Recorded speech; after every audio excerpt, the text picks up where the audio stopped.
नमस्कार दोस्तों, मैं हूं नीरज और आप देख रहे हैं सलाम इंडिया न्यूज। दोस्तों, भारत और इजराइल के रिश्ते कितने मजबूत हैं, ये बात तो हम सभी जानते ही हैं। दोनों ही देश संकट के समय में एक दूसरे के साथ खड़े रहते हैं, चाहे फिर वो करगिल हो या कोरोना। इसी दौरान भारत और चीन के बीच चल रहे विवाद में इजराइल ने भारत का समर्थन किया है। ये समर्थन कब और कैसे किया है, आज के इस वीडियो में हम इसी बारे में बात करेंगे। दोस्तों, कारगिल के युद्ध में इजराइल ने भारत की जो मदद की थी वो तो हम सभी जानते ही हैं। लेकिन इजराइल ने भारत को एक ऐसा संदेश दिया है जो चीन की नींद उड़ा सकता है।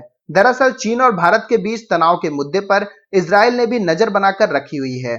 बता दें कि इजराइल के विदेश मंत्री ने चीन और भारत के मुद्दे पर मीडिया के सवालों का जवाब देते हुए कहा है कि इजराइल हमेशा अपने सबसे मजबूत मित्रों के साथ खड़ा रहा है और आगे भी खड़ा रहेगा। लेकिन इजराइल ने भारत को सबसे बड़ा संकेत यह दिया है कि किसी भी आपातकालीन स्थिति में इजराइल के पास $2 अरब यानी कि लगभग 15,000 करोड़ के सामरिक सप्लाई की क्षमता है। वैसे बता दें कि युद्ध से जुड़े किसी भी सप्लाई को सामरिक सप्लाई कहते हैं।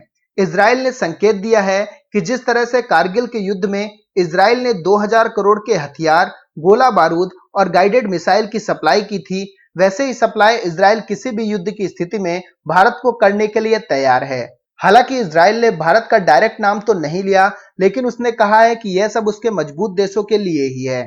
ऐसे में जानकारों का मानना है कि यह संदेश सीधे तौर पर भारत के लिए है, क्योंकि इजराइल के दो ही सबसे मजबूत मित्र हैं, पहला तो अमेरिका और दूसरा इंडिया। अमेरिका को तो हथियारों की जरूरत तो है नहीं, इसीलिए इजराइल का यह संदेश डायरेक्ट भारत के लिए है। लेकिन इसी बीच कांग्रेस के अखबार नेशनल हेराल्ड ने मोदी सरकार को घेरते हुए इजराइल और फिलिस्तीन के साथ भारत के संबंधों को बिगाड़ने की कोशिश की है। नेशनल हेराल्ड ने ट्वीट किया है कि इजराइल वेस्ट बैंक को घेरने में लगा है और भारत इसके बारे में कुछ क्यों नहीं बोल रहा है। इससे स्पष्ट होता है कि कांग्रेस चीन को घेरने के बजाय मोदी को घेरने का प्रयास कर रही है। हालात ऐसे हैं कि पूरे देश को साथ मिलकर चीन को घेरना चाहिए, जबकि कांग्रेस इन सब चीजों को छोड़कर अभी भी सस्ती राजनीति कर रही है। खैर, कोई कितना भी प्रयास कर ले, लेकिन भारत और इजराइल की दोस्ती ऐसी ही बनी रहेगी।